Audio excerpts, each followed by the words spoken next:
네, 안녕하십니까. 네, 오늘도 다시 돌아온 즐거운 토요일이고, 내일은 행복한 주일입니다.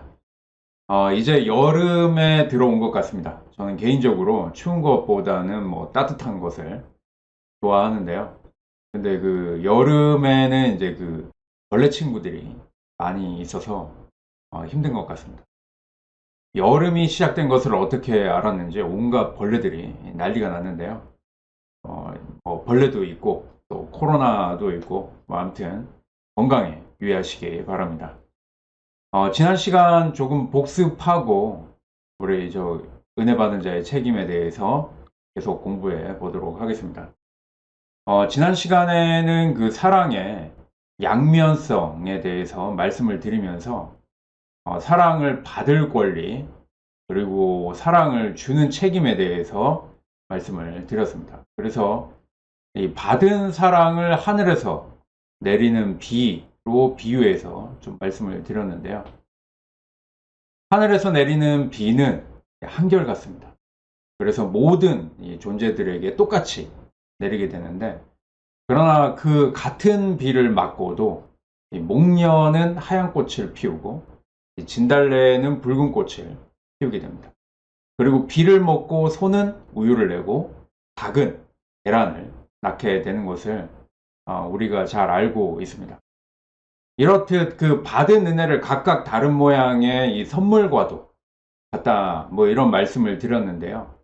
그래서 뭐 기업의 어떤 뭐 책임성이나 아니면은 노블레스 오블리주처럼 받은 것에 대한 그리고 또 이 가진 것에 대한 책임을 지려고 하는 것처럼 신앙인들도 은혜를 받은 것에 대한 그 책임감을 가지고 살아가야 한다.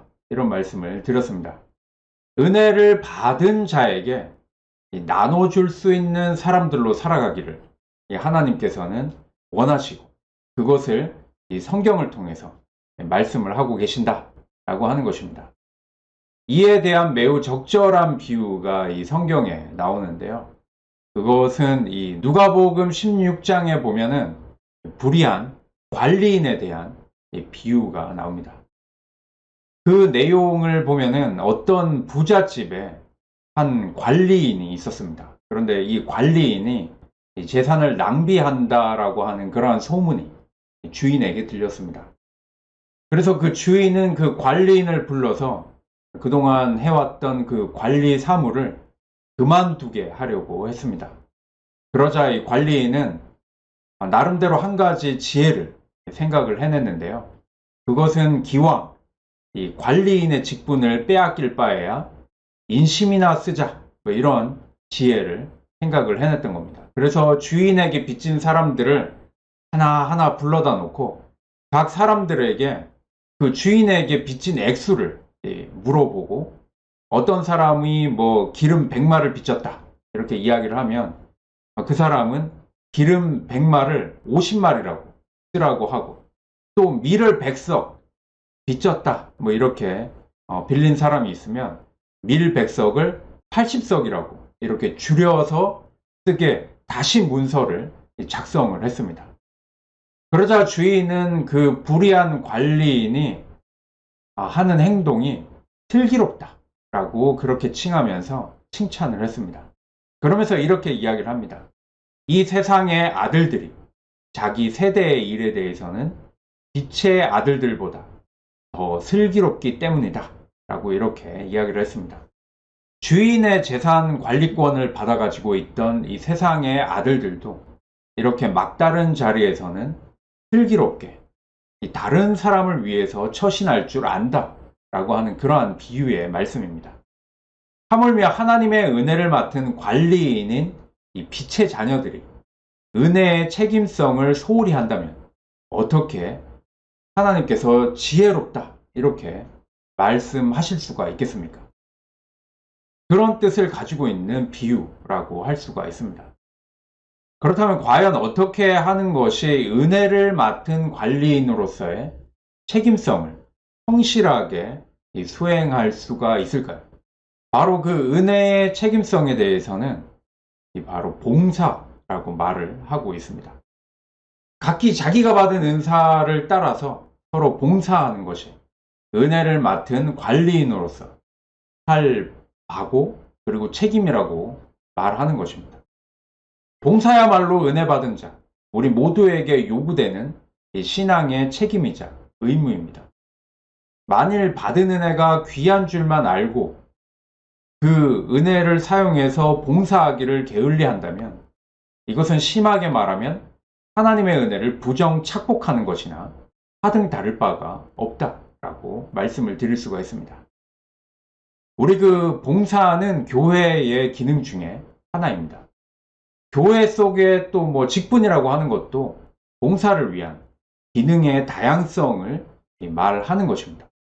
그래서 뭐 집사나 그리고 뭐 권사 이렇게 사자가 들어가는 그러한 직분에 그 사자는 선비 사자를 쓰지 않고 일 사자를 쓰는 것을 보게 됩니다.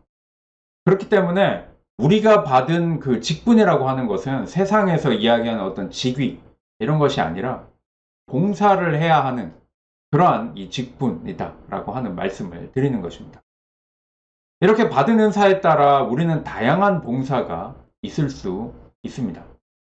각기 사람에 따라 그리고 형편에 따라 또 가지고 있는 정도에 따라서 이 다양한 성의를 표할 것입니다.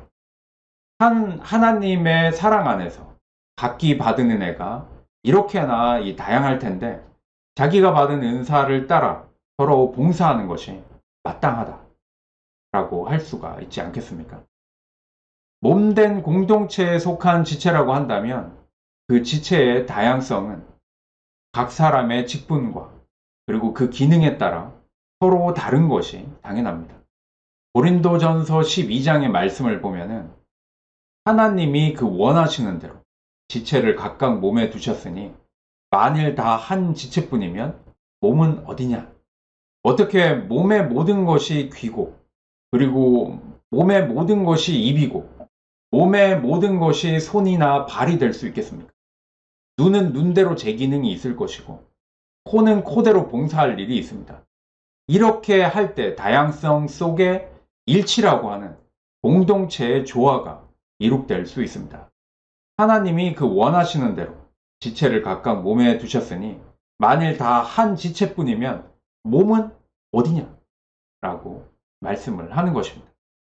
이렇게 봉사를 하는데 한 가지 더 기억할 것이 있습니다.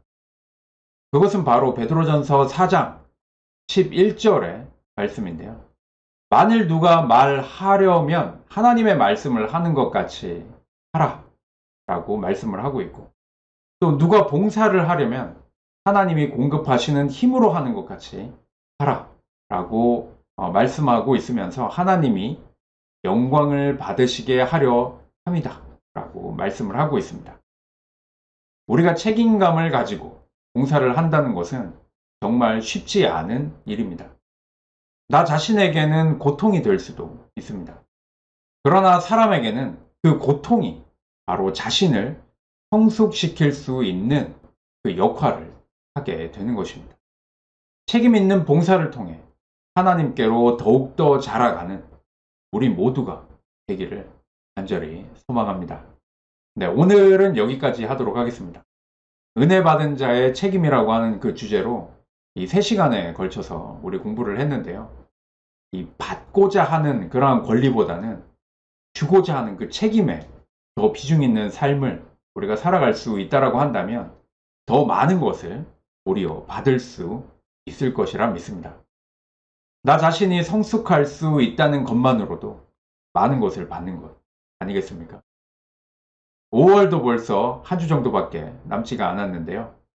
최선을 다하는 삶을 통해서 하루하루를 더욱 아름답게 만들어 가시기 바랍니다. 네, 항상 건강하시고 그럼에도 불구하고 행복하시기 바랍니다. 네, 오늘도 들어주셔서 감사합니다. 감사합니다.